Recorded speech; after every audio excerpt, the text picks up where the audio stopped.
What is up, Chiefs Kingdom? We have a special guest on the show, one of the best Chiefs podcasters out there. Lance, how you doing today? Dude, I'm doing great. I'm so glad to be here with you today. And you and I got to talk briefly before the show. I want to sit here and say that anybody that's watching this, anybody that's listening to the show, you guys came to the right place. This dude's got an awesome platform. He does really good work. I'm always happy to be here with him.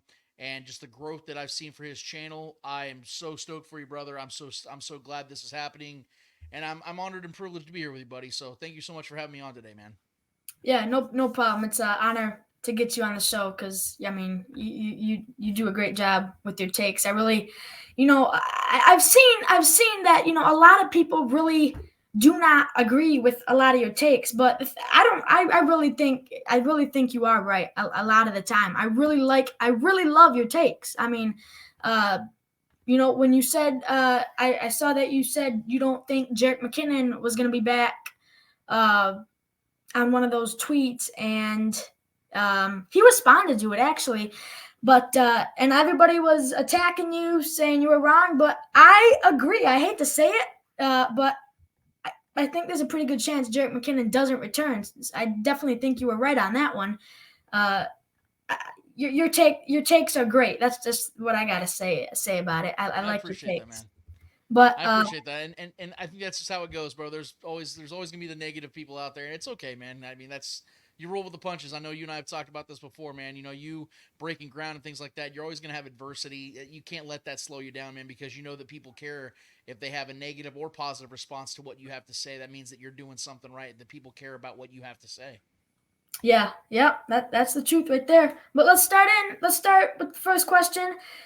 This was asked by a Chiefs fan actually. Who has the better running back room going into the Super Bowl? And I'm still thinking about this because you got the 49ers who got Christian McCaffrey, and then you got the Chiefs, you got Isaiah Pacheco and Clyde Edwards-Helaire who is doing okay. Obviously Christian McCaffrey he's just built different. He's that good. Pacheco is also built different as well. It's really hard for me to say. Uh, I would probably roll with the 49ers just because McCaffrey is just being a beast. Like just he's a whole different level. But it's definitely close. Both running back rooms are loaded. What do you think? I think it's a fair question because of the fact, like you said, the Pacheco has been such an emergence for this offense. He's been the lifeblood of this offense for the majority of the last couple of months. I mean, this offense is essentially leaned into the run game, and it's been the majority of Isaiah Pacheco, and it's been on his back. So credit is due where credit is due. It's not frowned upon to say that it's close. What I will say though is that Christian McCaffrey, in my opinion, is the single best non-quarterback offensive player in the league, and that includes Tyreek Hill. And it's all respect to Tyreek Hill, but what Christian McCaffrey does, where he separates himself is his dual ability to be able to be as elite running the ball as he is catching the ball, and vice versa. He's such a deadly weapon. I think he's the best dual running back we've seen in the league probably since Marshall Faulk, and I don't say that lightly because Marshall Faulk's one of the greatest running backs weapons we've ever seen in the history of the NFL. And Christian McCaffrey, in my opinion, has really climbed that ladder. And you look at his career numbers, you look at what he's done over the last couple of years in the San Francisco offense. It's nothing short of magnificent. So as much as I love Pacheco, Clyde's been good at times, and as we just mentioned, you mentioned just a second ago, the potential of Jerick McKinnon maybe trying to give it a go in the Super Bowl after his core surgery. Even with that considered, I mean, the way that Shanahan utilizes his offense, his run schemes, it's unlike anything we've ever seen. And McCaffrey was just such a great fit for them. His elite ability, his natural ability, along with the genius schemes that Shanahan puts out there that he got from his father from all those years ago with the Denver Broncos. Not to mention the fact they got good. I mean, Debo Samuel plays a little bit of running back for that team. You have Elijah Mitchell as a backup. I mean, you've seen in this Shanahan offense, a lot of times you'll get these nobodies that'll go out there and have 1,000 yards, 10 touchdowns. You put an elite talent like Christian McCaffrey in that system, you see how deadly he is. He just had one of the best seasons of running backs really has had in over a decade. So I would give the 49ers an advantage at the running back position for sure. Yeah, McCaffrey, like I said, McCaffrey is just built different. And, it's definitely close. Both running back rooms are loaded, and it'll be excited to see if the Chiefs can stop the 49ers run game. It's going to be a challenge, and I'm sure they look forward to the challenge. But second, how much more playing time do you think Felix Anudike-Uzomah is going to get, being that Charles Omenihu tore his ACL? Obviously, that sucks because, I really wanted him to play in the Super Bowl. He's been on fire. But Felix is the guy that a lot of people are calling busts. And, right now, I don't think you can really call him a bust yet. He's been he hasn't really played that much this season, and you can't, I mean, you got to give him a couple more years, I think. It's hard to say. Yeah, I'm just a little disappointed in, FAU this year. I thought he would have a bigger role, but it is what it is. We'll have to see what he does down the road. But do you think FAU is going to play a lot in this Super Bowl matchup? Well, let me first say that I agree with you. It does suck losing Charles Omenihu. He was even though Drew Tranquill, Mike Edwards have been such, pivotal characters for this defense all season, we knew that Charles Omenihu, just based on the contract alone, was the biggest, defensive swing that Brett Veach took in free agency this year. We know that Juwan Taylor was the guy that they went and got, with the big money, but Charles Omenihu is the one that made the money on the defensive side as far as free agents are concerned. With his multi-year deal, I think he's making 24, 25 million over those 2 years. And you're right, Charles Omenihu took off over the last 11 games. I think he had 7 sacks. And in the playoffs, he's been an absolute madman. I mean, he made some big plays against the Ravens. Was the one that created that strip sack on Lamar Jackson, I believe, that Karlaftis ended up getting, and made a big play, man. And he's been effective as hell. So I do agree it sucks. Where I will also agree is the fact that I think that people are a little too quick to jump the gun on FAU. I think it's fair to sit here and say that obviously he hasn't had a great season, but I think it's more to do with the fact that the Chiefs have been so deep at edge rush this year. I mean, George Karlaftis, having a career year with 10.5 sacks. Mike Dana having a career year with, I believe, 6.5 sacks, if I'm not mistaken. Guys that have really stepped up in front of FAU. And again, of course, Charles Omenihu, they went and signed him, a veteran player who's played for 2 franchises, who's been an impact player at just 25 years old. It's kind of unfair for FAU, whereas other young players that have come into the league or they've been with the Chiefs have gotten earlier starts, earlier chances, like Sky Moore, guys like that. And what's funny about it is, if you listen to the way people talk about Sky Moore, who's gotten ample opportunities in this offense, who's played over 35 games with the Chiefs and has shown really nothing to this point, you still have people that believe in Sky Moore because he had a moment in the Super Bowl. Well, they also want to sit here and turn around and say FAU's a bust, but for me, that's just, it's ridiculous because FAU hasn't gotten that chance yet. And this is where I'll answer your question. I fully anticipate that FAU is going to play plenty of snaps in this game. Biggest reason why? They're going to have them. It's now time for, obviously Mike Dana, George Karlaftis get the majority of the snaps, but we know now with Charles Omenihu out, because if you remember in those first 6 weeks of this season, with Omenihu's suspension, FAU played 218 snaps. So it wasn't like he wasn't seeing the field, and he looked good. Especially if you go back and watch that Jaguars game. I believe it was week 2, and everybody was expecting that Jaguars team to put up points on the Chiefs, and the Chiefs shut them down. Didn't let them in the end zone at their house. Held them to 9 points, and FAU was in the backfield all game long. I believe he had 6 or 7 pressures in that game. He's quick off the line, man. Is he going to still deal with, going up against awesome tackles like Trent Williams and guys like that? Is he going to struggle to get to the quarterback? Yes, he's a young buck. It's going to happen. We saw George Karlaftis deal with the same things just a year ago. But I do believe that FAU can be an actual figure for this defense. I think he can be a legitimate contributor for this defense because he's got the talent. And quite frankly, man, if we want to sit here and look at his college career, this dude was the Big 12 Defensive Player of the Year last season. Like this is a legitimate player for this defense, and I don't think that he was just drafted because the Chiefs wanted to take a hometown kid, because that's not how I believe how Brett Veach does business. I don't think this is a regime that doesn't do things out of feelings. They do things that they want results, and I believe that FAU, he could have played at Georgia Tech, he could have played at Washington State, he could have played anywhere. And I do believe the Chiefs would have had him on their board. He was legitimately on their board. I know that wide receiver, other positions of need were people wanted them to go. But defensive end is always a place you want to go early in the draft because there's so much talent there, and you want difference maker there. Quite frankly, cheap rookie deal, rookie contract guys on edge rusher as well. You want to constantly have that depth, and it's a good thing they went that way because imagine the Chiefs losing Charles Omenihu last week and not having FAU. I do think he's going to step up. I'm not sitting here saying he's going to win Super Bowl MVP by any means, but I do believe he will be a solid contributor and give this Chiefs team what they need out of a young guy like him. But he's going to have his growing pains, no mistake about it. Since we're on the topic of pass rushers, do you want the Chiefs to bring back a familiar face in Frank Clark? Now, listen, I've heard a lot of hype about this the last week since Omenihu tore that ACL. And listen, I will always respect Frank Clark. He was a heck of a football player.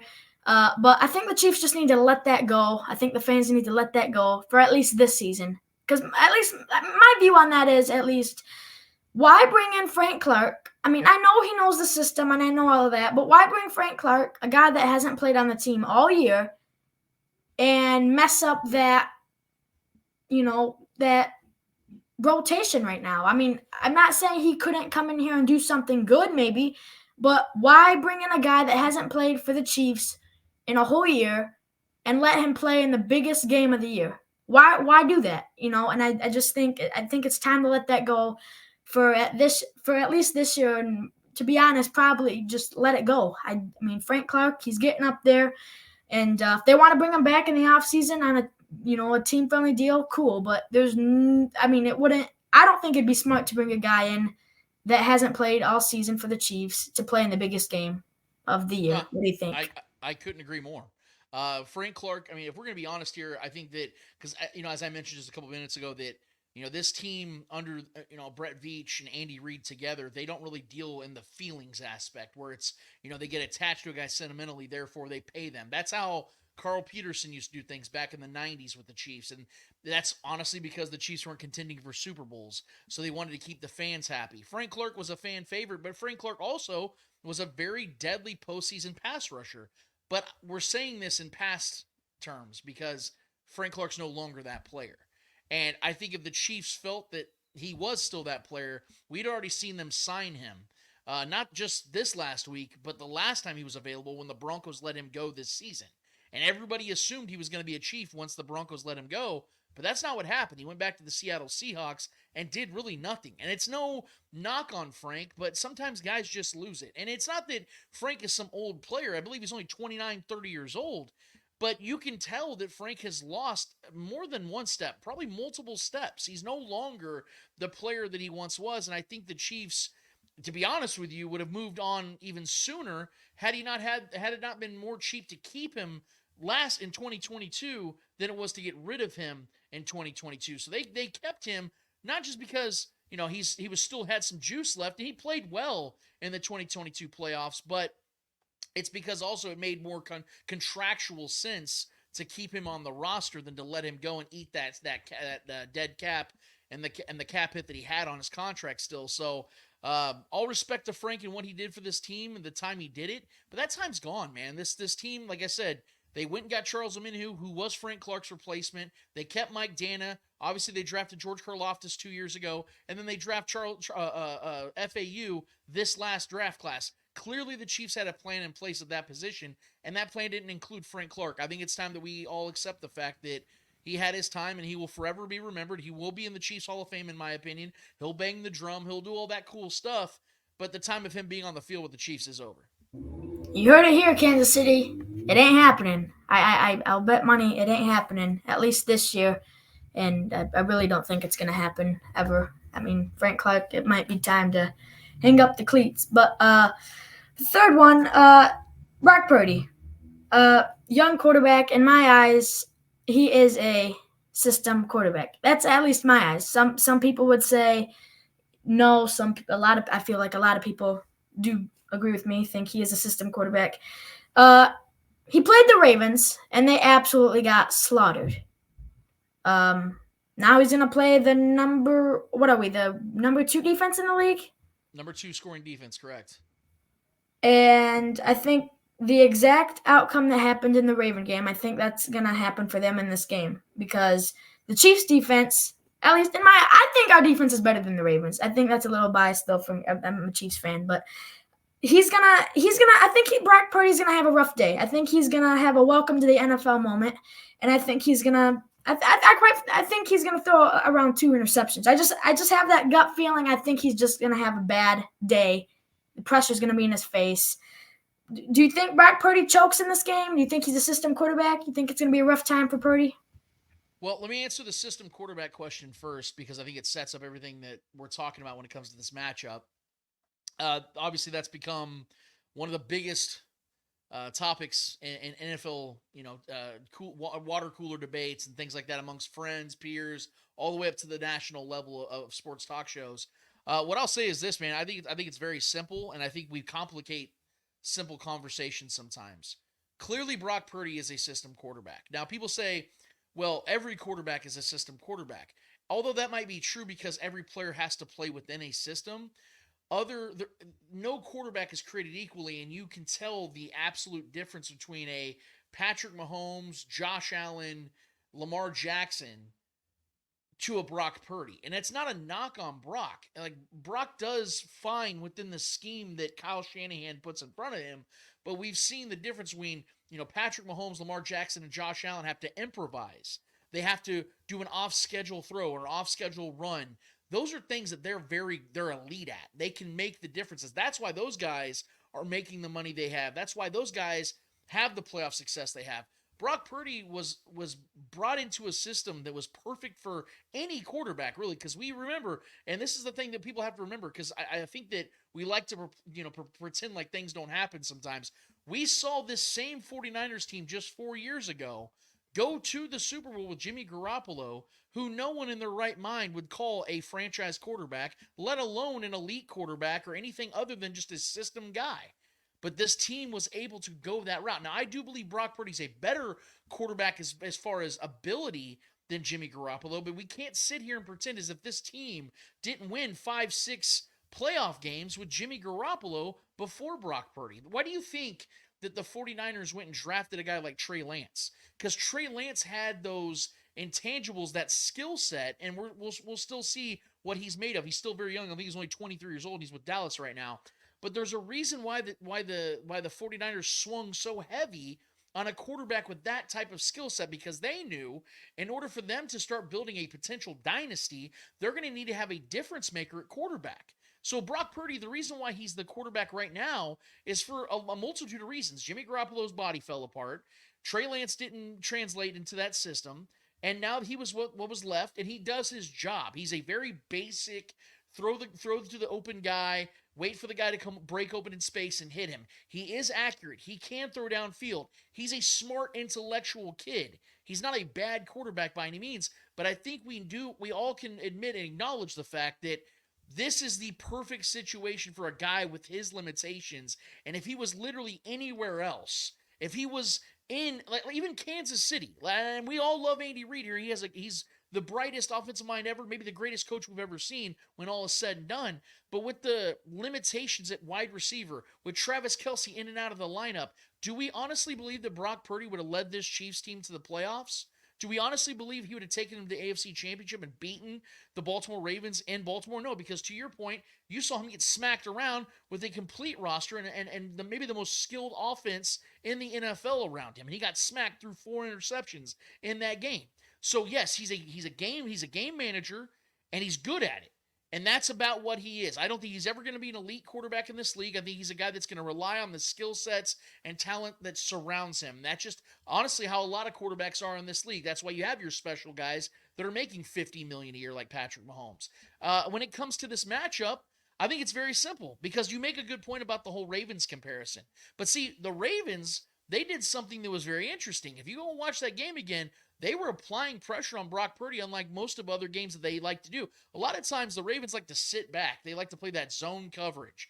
They were applying pressure a lot of times on Brock, making him make quick decisions and not letting him sit comfortably in the pocket. And that is why you saw him make so many mistakes in that game, to the point that they had to bring Sam Darnold into that game because they just couldn't take seeing Brock Purdy out there just devastating this offense like that and giving the Ravens short fields for their offense. The Chiefs obviously are not a defense that takes the ball away like the Ravens do. But if you saw just this last week against the Ravens, ironically, the Chiefs won the turnover battle 3-0. So this is something that the Chiefs are starting to trend towards, about creating takeaways, being a little bit more opportunistic on the defensive side. And to their credit, even when they're not, they still are a dominant elite force as a defense. So whether they pick Brock Purdy off multiple times or not, I am fully anticipating that this is going to be one of the toughest games that Brock Purdy's ever going to have in his career, because this defense is able to get to the quarterback with or without Charles Omenihu, and you have top tier players at all three levels of this defense. And the way that Spags draws this defense up, the delayed blitzes, the two spies on Lamar Jackson, just the creativity that Spags has for just a week of preparation, you should think about how scary it's going to be now that he's got 2 weeks of preparation against a quarterback that, albeit has had a good season, but he ain't no Lamar Jackson. He ain't no Josh Allen. Like, this is in my opinion, this is going to be the weakest quarterback the Chiefs are going to face this entire postseason. So I think the Chiefs got over the biggest hump, biggest challenge, facing the MVP in Lamar Jackson and beating Josh Allen the week before. This is going to be a game where I think they're going to really be licking their chops and looking for opportunities to get at Brock Purdy, his little 6'1" frame, man, because I think it could be a long day, man. I'm definitely with you on that. Yeah, I mean, the Chiefs, they went through Tua. I've always never figured out how to say Tua's last name. Tua. It's Tua Tagovailoa. Okay, they went through Tua Tagovailoa. There you go. And some could say Brock Purdy's better than Tua. I mean, they're very, similar. They get the job done, but they're not nothing crazy. But then the Chiefs went through Josh Allen and Lamar Jackson. Brock Purdy is worse than those quarterbacks, and this is gonna be, as long as the Chiefs don't screw this up for themselves like they were all season. As long as they keep catching the footballs as they have been the last couple games, defenses plays how they have been all season, this game is gonna be a win for the Chiefs. I just have the great feeling the Chiefs are going to get this done. The defense has to play how they've been playing. The wide receivers need to keep doing what they're doing in the playoffs, at least what they've done in the playoffs. And that'll be that. Offensive line, block. I mean, it's going to be a great game. I think the 49ers are going to keep it somewhat close, but I think the Chiefs still get it done. But next one, Kadarius Toney. This craziness. He went on, I think it was Instagram Live a few days ago. Oh no, it was the morning of the AFC Championship game. He went on Instagram Live the morning of the AFC Championship game, and he called out Rick Burkholder, saying he wasn't hurt. And I really don't know what to think about this. I mean, there's a few things to look at this. After he called them out, it was a little weird how Toney vanished off the injury report. I mean, that was a little weird. But, I mean, I do believe Toney was hurt. I think he's lying. But do you think Toney's going to return after the season? Because he is, I mean, the Chiefs, they ain't playing around with that. You're either going to love the game of football, listen to your coaches, and if you act like that, I'm sure. I mean, they're going to kick you out of here. Do you think Toney's going to be back in a Chiefs uniform? Let me say that what I want and what I believe are going to be, I believe, two different things. If it was my way, I wouldn't have Kadarius Toney on this team now. I mean, if you look at it, we talk about how it's a cutthroat business, and the Chiefs, although did invest a 3rd and a 6th round pick in getting Kadarius Toney from the Giants last year. I know that they called this guy a star.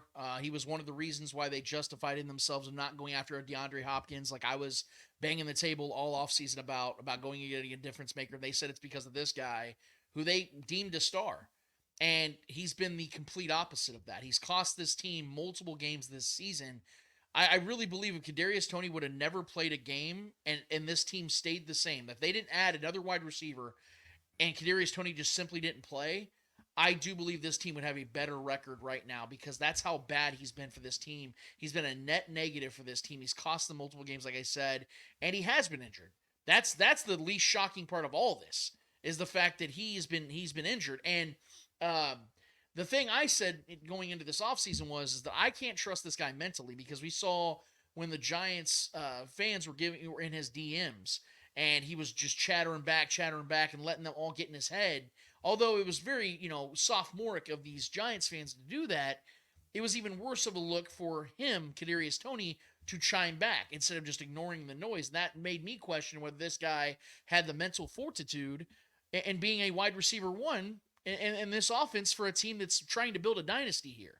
Has built a dynasty here. He's supposed to be a big piece of that. They're calling him a star, and he's done none of that. He's shown no reason. He's given me no reason to believe that he's going to be a star in this offense, let alone a contributor in this offense, because like you said, he's out here calling people within the organization liars. Now, it was strange that the Chiefs, took his injury designation off. But in my opinion, I think the only place that the Chiefs really screwed up was just saying that not saying they didn't bench him, because that's clearly what happened. They clearly benched Kadarius Toney because of a lack of performance. He's not a good football player. It's time to admit that. I think we've seen enough football from Kadarius Toney to know what he is and what he isn't. I just don't think that he is a good enough player to trust in this environment, knowing that they've given him every opportunity in the world to succeed, and he has simply not done that. And that is why I'm willing to move off him. Here's the thing, though. We know how this team is. And if they feel like, listen, we have 2 more years of control on him, we may not be able to go and get a Mike Evans, because according to reports, Mike Evans wants like $30 million a year on his next contract, which the Chiefs are clearly not going to pay him. If they say, look, we can stay cheap and go and swing for a younger guy and then keep, Kadarius Toney as a wide receiver 3 or wide receiver 4, I think they're going to end up doing that at this time right now. Maybe I'll be wrong. Maybe they'll release Kadarius Toney outright or try to trade him for, additional picks, because the Chiefs don't have a lot of picks in this upcoming draft. Maybe that's the case. But right now, if I'm a betting man, I think the Chiefs are going to still try to prove that they can make something out of Kadarius Toney, because like I said, they definitely invested in him, so much so that they passed up on other guys that we knew would have been absolute contributors to this offense. So I hope I'm wrong. I hope that my assessment and my feelings on this is the right way they go about it, and they part ways, because I just don't see the positive in keeping him around, both from a on-field standpoint and an off-field standpoint, to be quite honest. Yeah, I mean, I think the Chiefs are gonna do all they can to, help Toney, uh, get him, better mentally and, as a football player. I think they're gonna try what they can do, but the Chiefs can only do so much. At the end of the day, Toney has to fix his, attitude. Toney has to go and spend the extra hours on a field making sure he can catch a football. The Chiefs, that's out of the Chiefs' hands. He has to go and play and practice extra time to get better, And, a couple months ago, I made a video and I went off on Rob Gronkowski for saying Kadarius Toney doesn't love the game of football. I went off on him. I thought he was wrong. I said he doesn't know, what Toney's doing behind the scenes. Looking back at it, I was wrong. I agree with Rob Gronkowski now. Kadarius Toney is acting and playing like he doesn't love the game of football. That's just a fact. His stats are horrible. His attitude is horrible. I mean, you're getting paid all this money and you're acting like that. Do you really love the game of football? It doesn't seem like it. But the next thing, Willie Gay Jr. made a tweet a couple weeks ago saying he thinks he played his last game at Arrowhead. He's going to miss this place. Willie Gay is a awesome, fast linebacker. I would love to have him back, but the Chiefs have players like Chris Jones that I would love to bring back, and L'Jarius Sneed, who I would love to bring back. And Willie Gay is obviously the least of the priority. You want to keep Sneed and Jones, but, I mean, I'd love to keep Gay too, but these guys are going to get expensive. Who returns out of these 3? Willie Gay, L'Jarius Sneed, or Chris Jones? I will say this. I think there's a better chance that all 3 of them are gone than multiple of them are returning. Now, you can theorize as to who of those 2 would return. I have my players that I would like to see of those 3 return in order, and I can give that in a second. But I don't think that the Chiefs are going to be heavy spenders on defense this offseason, and I mean from a homegrown perspective. One thing that Brett Veach has done very well, and I've been very critical, as you know, I've been very critical on Brett Veach when it comes to what he did with this wide receiver room. I thought it was very unfair for what he did to Patrick Mahomes and saying, all right, man, go out there and see what you got.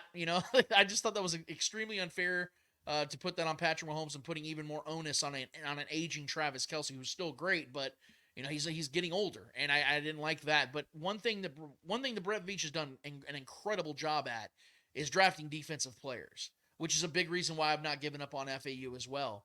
I think that he's going to pay dividends and it's going to look good. I mean, you're even seeing guys like Chamari Connor come on a year earlier than I was anticipating. Chamari Connor had 10 tackles against the Bills a couple of weeks ago. He's made impact plays, and that was a flyer pick, just like L'Jarius Sneed was in the fourth round in the 2020 draft. I think that this is the way I've always gone about it, man. And maybe I'm wrong, but this is just an exercise I do when it comes to player evaluations and whether I think the Chiefs should keep them or let them go or trade them. It's actually a very simple process. If I think that player is better at their job than Brett Veach is at his, I think the Chiefs should keep them. But if I think that Brett Veach is better at his job as a GM than that player is at regardless of the position, then I'm going to trust that Brett Veach can adequately replace them. That is why, and maybe this is unpopular, but that is why when it comes to ranking these three players, I would rather have Chris Jones at the top because he plays a more paramount, important position, and this defense, quite frankly, that Brett Veach has built over the last 5-6 seasons has been built around Chris Jones. Like, we know that they don't have a premier edge rusher like a TJ Watt or a Myles Garrett. We know the guy that opposing offenses focus on is number 95 right in the middle. We know he's the most deadly guy, and Brett Veach has had the luxury of building around him. It's also the fact that even though he's going to be 30 this next year, there's no signs of drop-off from Chris Jones. He just had another double-digit sack season. He was double-teamed more than any other defensive lineman in the entire NFL, and yet was able to still manufacture an all-pro season despite missing a game earlier in the season. I think that Chris Jones, without question, is the guy of those three they got to keep. And this might be even more controversial, but if I was to keep a guy between L'Jarius Sneed and Willie Gay, it would be Willie Gay, and here's the biggest reason why. It isn't because L'Jarius Sneed isn't awesome. L'Jarius Sneed is incredible. L'Jarius Sneed, in my opinion, has been the best cover corner in the entire NFL this season. He's going to get paid. But the biggest thing is I always pay attention to what Brett Veach does at the cornerback position. You can't name a single guy since 2018 that the Chiefs have paid big money at the cornerback position. Why is that? Because they have to be cheap somewhere. Every team has to be cheap somewhere. And the Chiefs have chosen that cornerback is where they're going to be cheap. And they're going to continue to draft guys and have a revolving door. And so far that has worked. Because look at how many guys have been in and out in Kansas City over the years, and they continue to win. They continue to go to Super Bowls. Because Brett Veach knows how to draft that position. L'Jarius Sneed is a guy that in any other situation I'd love to keep, but this is another factor you have to remember. If you look at even the all-time great cornerbacks, the majority of them at the age of 29, 30 years old, they really start to lose a step, and they have to start playing free safety. I mean, look at Charles Woodson. Charles Woodson is one of the greatest corners who's ever lived. By the time he started hitting his early 30s, that man was a free safety almost exclusively. Now, he ended up having a really good second half of his career, but he wasn't the same guy because that athleticism started to drain. And that is what the majority of playing cornerback is being able to have fluid hips and being able to keep up with these fast, tall, physically gifted, athletically gifted wide receivers and tight ends. L'Jarius Sneed is 27 now. And I think that we're seeing the best of him right now, but we also know this man has had a list of injuries, and the Chiefs have continued to win without him in and out of the lineup because they've been able, like I said, to draft other cornerbacks, young guys that have been able to step up when he's not been available. And I just feel uncomfortable with the Chiefs paying this man for the next 3 to 4 years, big-time dollars, when not only has Brett Veach drafted so well at that position, and like I said, L'Jarius Sneed himself was a 4th-round pick. He was a flyer pick and he ended up boding well. I have the faith and confidence that Brett Veach can find another L'Jarius Sneed in this draft and not have to pay him a ton of money, which would sacrifice somebody else in a more important position that Brett Veach maybe doesn't draft as well, maybe like offensive line. I'd rather have Trey Smith and Creed Humphrey staying together than keeping L'Jarius Sneed for a few more years because, again, we're seeing the way that Brett Veach can draft that position at a higher level, and I think that there are going to be other teams that are going to be more desperate for L'Jarius Sneed's services. They're going to be willing to pay him, the 15 to 20 million a year. I mean, you look at Charvarius Ward. He's not as good as L'Jarius Sneed, but the Chiefs let him walk. A guy they traded for back in 2018 as an undrafted free agent. They let him walk. He got 40-some million dollars from the San Francisco 49ers. We'll be seeing Charvarius Ward this week. That was a team that needed Charvarius Ward because they're more cornerback reliant. Look at the way the 49ers are built.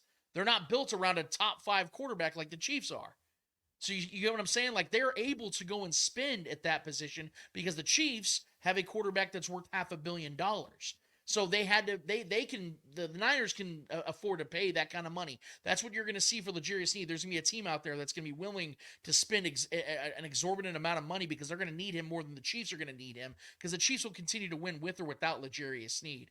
And, like I said, I look at, I look at the way that the team has been built, and I've always said that the Chiefs need to draft defense and pay for offense. I think if the Chiefs are going to be spending money this offseason, if they're going to pay one defensive player, it needs to be Chris Jones, and if they're going to continue to spend money, it needs to be on the offensive side and giving Patrick Mahomes the best offensive line possible and getting him some veteran weapons to be difference makers in this offense. So I know it might be unpopular. I get it. I understand why people love L'Jarius Sneed. I love him too, but I think the Chiefs have gotten the most out of him. I think they've gotten the best years of his career, and there's nothing wrong with letting him walk and making generational wealth elsewhere when he could potentially be a 2-time a Super Bowl champion, did what he needed to do here in Kansas City and earned his money, earned his keep, and he could find that elsewhere, and we wish him nothing but the best because he'll be a legend here in Kansas City forever, no matter whether he plays another snap here in Kansas City or he's played his last. I think that L'Jarius Sneed has solidified himself, in my opinion,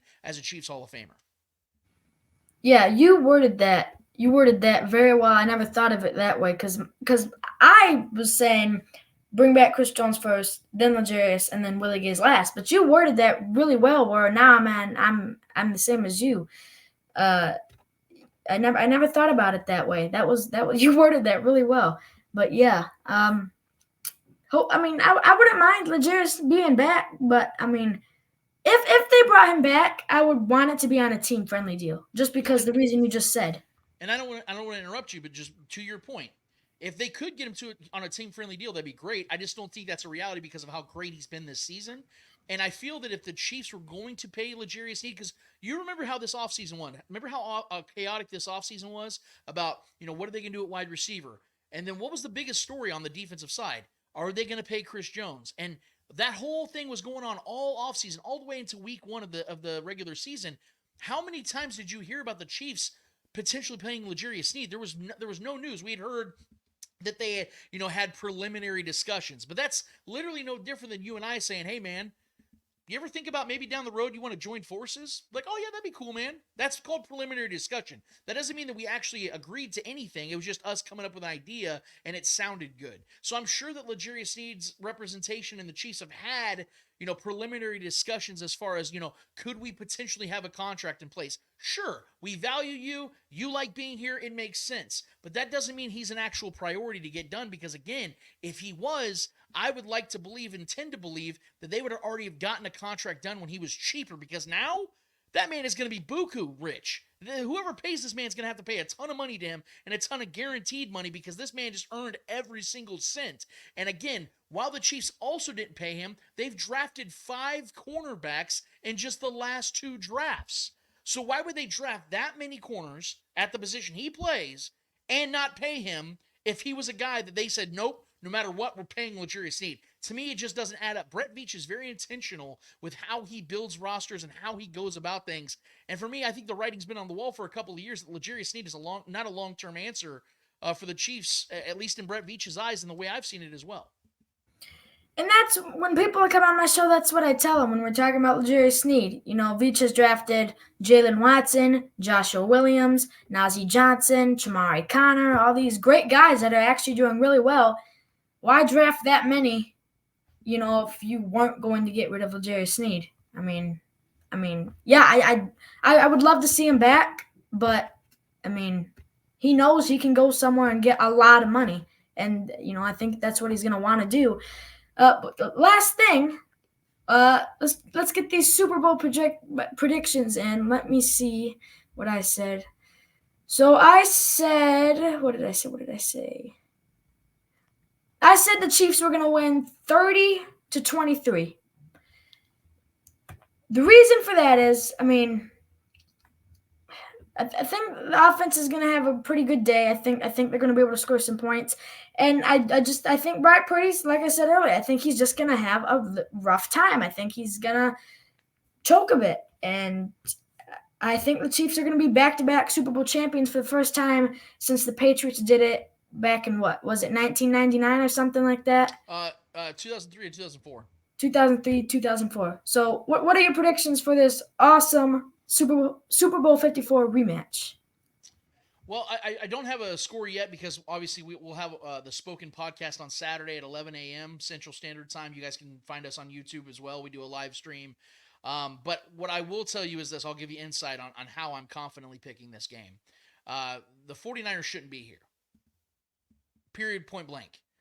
They were an awesome team throughout the season. Sure, I will give them their credit. I'm a big Kyle Shanahan guy, big Christian McCaffrey guy, George Kittle, Brandon Ayuk, all these guys, right? I'm big fan of all the talent they have on that team. The Packers should have beat them in the divisional round. The Lions were beating them in the NFC Championship. The Lions gifted that game to the 49ers. They had no business winning that game. And, I look at the matchup here, man, and I told you, a little bit ago that I feel that the Chiefs have already overcome their biggest tests in this postseason. And I don't say that lightly because that is respect to the 49ers, who are somehow, some way, the favorites in this matchup, which is great for the Chiefs because we know they thrive off that. But, you look at going on the road against the Buffalo Bills and how, everybody's narrative was, man, can Patrick be great? Can he be special? Can he win games on the road? He not only goes on the road and plays a masterful game against the Buffalo Bills and wins that game. It should have been a blowout, honestly. If McColl doesn't fumble that ball on the goal line, the Chiefs are up 34-24 with 12 minutes to go. So everyone wants to blame Tyler Bass, the Buffalo Bills kicker. It wasn't his fault at all. He missed a kick, but that wasn't why the Bills lost that game. It's because the Chiefs are just the better team. And then they go into Baltimore, and we've talked about this, about how, right out the chute, the Chiefs defense forces a quick 3-and-out, and then their offense goes and scores like it was no one's problem. I mean, the Chiefs have checked all the boxes. They had a very flawed season, a very frustrating, long, grueling season. And then something happened in that Bengals game where I think they just said, you know what, screw it. Let's lean into what we are, an elite defensive team that can run the ball, and Patrick Mahomes can be special just enough. And that is what they've done ever since, and they've not lost since. And I think that's what you're going to see in this matchup is that although, yes, on paper, the 49ers probably have more talent and bigger names and all of that, but that's no different than what it was like in 2019 when the Chiefs, a much lesser experienced team in that Super Bowl, with Patrick Mahomes still very young on his rookie deal, still a lot of younger faces on this team, were coming into that game with the same matchup. The 49ers had the number one ranked defense in that game, just like they had the number one ranked defense in 2022 when the Chiefs went into Santa Clara and hung 44 on them. And about 8 defensive players that are on this defense right now for the 49ers played in that game last season against this Chiefs offense that isn't that much different. And if anything, Patrick Mahomes has only become a better player that has found a way to be just as effective in the checkdowns and the conservative style of football than he was when he was throwing the ball 40, 50 yards downfield to Tyreek Hill. So the 49ers have the unfortunate situation where they have to take on Patrick Mahomes at the peak of his powers with an elite defense for the first time in his career. This season hasn't been fun, but the Chiefs continue to win games. And just a little tidbit here, when Patrick Mahomes has at least an 80 quarterback rating in a game this season, the Chiefs are undefeated. When the Chiefs score at least 21 points in a game this season, they're undefeated. And the Chiefs defense so far through the postseason is giving up less than 14 points per game. There have been only 4 defenses in the history of the NFL to do that, and all 4 won the Super Bowl. There's also, the Chiefs have the most games in the history, at least since the modern era, to have 20 games of allowing fewer than 28 points. There were 3 or 4 teams below that had 19. All 3 of those teams won the Super Bowl. And there were a lot of recent teams in that as well. So the Chiefs, if you look at it right here, man, versus the second, fourth, and sixth ranked scoring offenses in 3 postseason games, the Chiefs defense, like I said, is allowing less than 14 points per game. Versus the 5th and 12th ranked scoring offenses in 2 postseason games, the 49ers defense has allowed 26 points per game. And I put this stat out there as well on my Twitter, where the Niners finished this season with 3rd overall in scoring defense, and I believe 5th or 6th overall in yards allowed. Very good defense, but see, when they face top 10 offenses, they were allowing 23 points per game and 340 yards total. If you put those numbers against season-long rankings, they would have finished, I believe it's 20th in points allowed and like 15th or 16th in yards allowed. In other words, they're a very average defense when they face top 10 offenses. Now, the Chiefs didn't finish top 10 in scoring offense this year, but since the playoffs have started, they're averaging 23 points per game, that would put them exactly at 10th in the NFL in scoring offense. In other words, the 49ers defense is screwed. They're facing, the Chiefs are facing almost an exclusively zone defense in the 49ers. They don't do a lot of blitzing. Now, you could say, well, Patrick Mahomes is great against the blitz, but he's also deadly as hell against against zone coverage, man. You saw that just this last week against the Ravens. The Ravens play a lot of zone coverage, and Patrick Mahomes was picking it apart, whether he was running, whether he was dicing, whether he was creating, improvisational plays, or just staying within the system and delivering strikes. I don't think the 49ers are really ready for this, because you just saw a week ago when the Lions went into Santa Clara, they were running the ball all over the Niners. And had they stuck with that, we're not sitting here talking about the Chiefs and 49ers. We're talking about the Chiefs and the Lions. This 49ers team, although I respect them, they do not scare me on either side of the ball, because I think this Chiefs offense can do whatever they want, whenever they want to, against this defense. And I think that Brock Purdy's in for a very, very long day. So, yes, confidently, I'm picking the Chiefs to win this game, man. And I will definitely be giving you guys my score prediction, like I said, this Saturday on the Spoken Podcast at 11 a.m. Central Standard Time. But yeah, man, I'm with you in lockstep. I do 100% believe the Chiefs are going to repeat as champs and be the first to repeat as champs in over 20 years. Yeah, I mean, a lot of people ask me, did the 49ers scare you? Did the Bills scare you? And my answer to that is it was always no. The Bills were never able to beat the Chiefs. Why would I be scared of them right now? The Ravens, right. I mean, we really haven't, had that much experience with them. The last time we played, they won by a point. But, I mean, Lamar Jackson, he's known to have playoff problems, so he didn't scare me. Brock Purdy and that team, they barely could beat the Lions. And, I mean, Lions choked. I mean, if the Lions would have kept doing what they were doing, they would have got beat bad. The Lions, I don't know what happened, but, the 49ers were able to make a comeback. Good for them. I mean, cool. But they're going to be in for a rough day, and they're gonna lose this game. I'm very confidently saying that. They're going to lose this Super Bowl. And I'm excited to see what this team can do. It's still going to be a challenge. We can't just walk in there and play silly. It's going to be a challenge. Defense has to play great, and the offense needs to do good. And it's going to be a great challenge, just like all the other teams we've played this season. And I look forward to it. I look forward to watching it, and it's going to be a great game. Any final things? Look, man, this is what I live for, brother. Getting to talk football, not just football, but Chiefs football. I mean, this is the best time to be doing it too. I mean, how lucky are we? I always tell my family and friends as they get sick of it when I say it. I'm like, how lucky are we to be able to be the people that get to experience this right now? Where the Chiefs are in the Super Bowl almost every single season, and no matter how many times it's already happened or how many times it will continue to happen, I do not take this for granted. I don't take it for granted that we get to sit here and bask in this and talk about having the best quarterback who's ever played football as the quarterback of the Kansas City Chiefs, my team, the team I grew up loving and adoring, the same team that you are growing up watching and adoring as well. I mean, how awesome is it to be a young dude like you, man, getting to grow up in this, and me being a little bit older of a guy, seeing the pains of the 90s and getting to live this dream, man. I was growing up, all I ever wanted was to see the Chiefs just get to a Super Bowl and maybe win it, and I would have been happy. Now the Chiefs are doing this on almost an annual basis. I almost feel spoiled. And at the same time, I know that this is something we deserve because we've waited a long time, man. There's a lot of people out there that waited their entire lives for this to happen. And I'm so happy that it happened to us, man, because it could have happened to any other franchise. And Clark Hunt, he's the one. We always talk about, Andy Reid saved this franchise, Patrick Mahomes saved this franchise.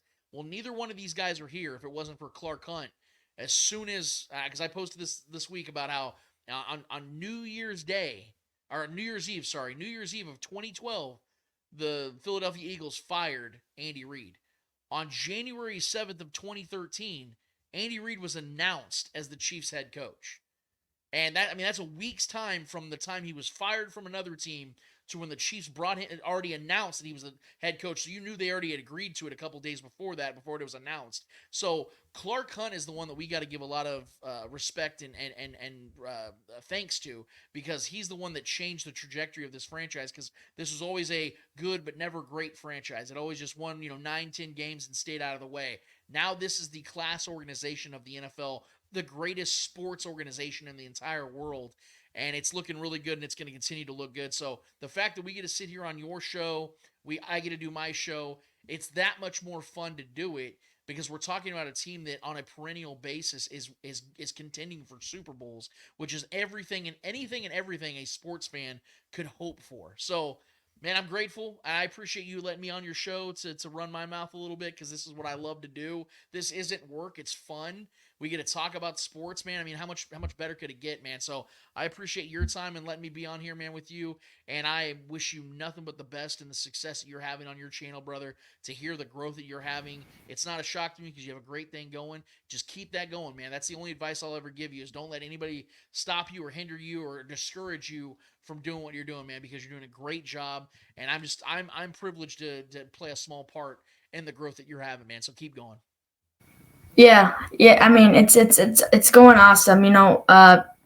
Actually, it's February already, so in a couple weeks, I think in about 2 weeks, it'll mark 1 year since I made this channel. I made it right after the Chiefs won the Super Bowl last year. I've been a Chiefs fan ever since that Chiefs and Rams high-scoring 50-point game.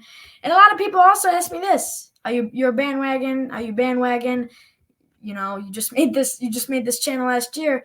No, I'm not. The truth is, I've been a fan since, when was that game? 2018, I think it was. 2017, 2018. I mean, crazy game. And then people ask me, why didn't you go with the Rams? You like the losing team? I said I saw the potential in Mahomes, and I loved what I saw from Mahomes and Hill. That's why I picked that team. Ever since then, that's been my team. Then we win the Super Bowl, Super Bowl 54 against the Niners, and then we go to the Bucs, and I get my heart absolutely devastated, and I still have PTSD from that offensive line. And and then you play the Eagles, we win. It's a dynasty. And then we're about to win on Sunday. I'm telling you, we're going to win. This is a dynasty. All good things come to an end, so do not take this for granted, because this is crazy what we're seeing. This is something that has only been seen with Tom Brady before. Right. And then, like I said, all good things come to an end. He left, and then the Patriots are having a rough time. And I think Mahomes is going to be here for at least 10 more years.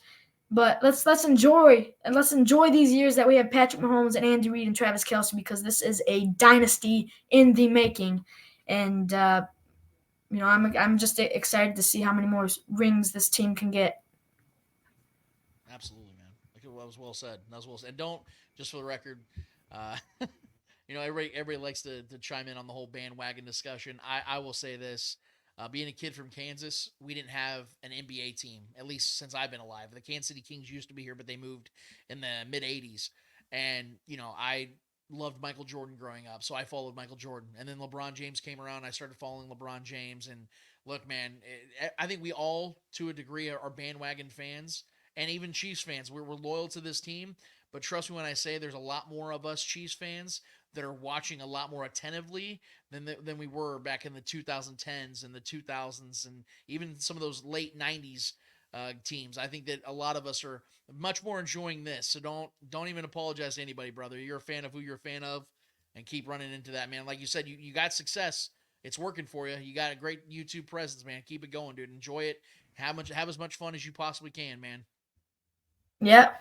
Yep. We're starting the road to 2,000 subs. We're about 500 away. Hopefully we can get that in the next couple months. Yeah, it's been awesome to see this team, to make these videos for the last year.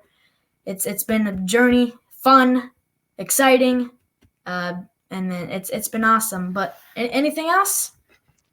That's it for me, man. Like I said, I appreciate you having me on. And if anybody that is a sports nut like me, whenever this channel isn't going live, you guys can feel free to join me on my show on Saturdays at 11 a.m. Central Standard Time on YouTube.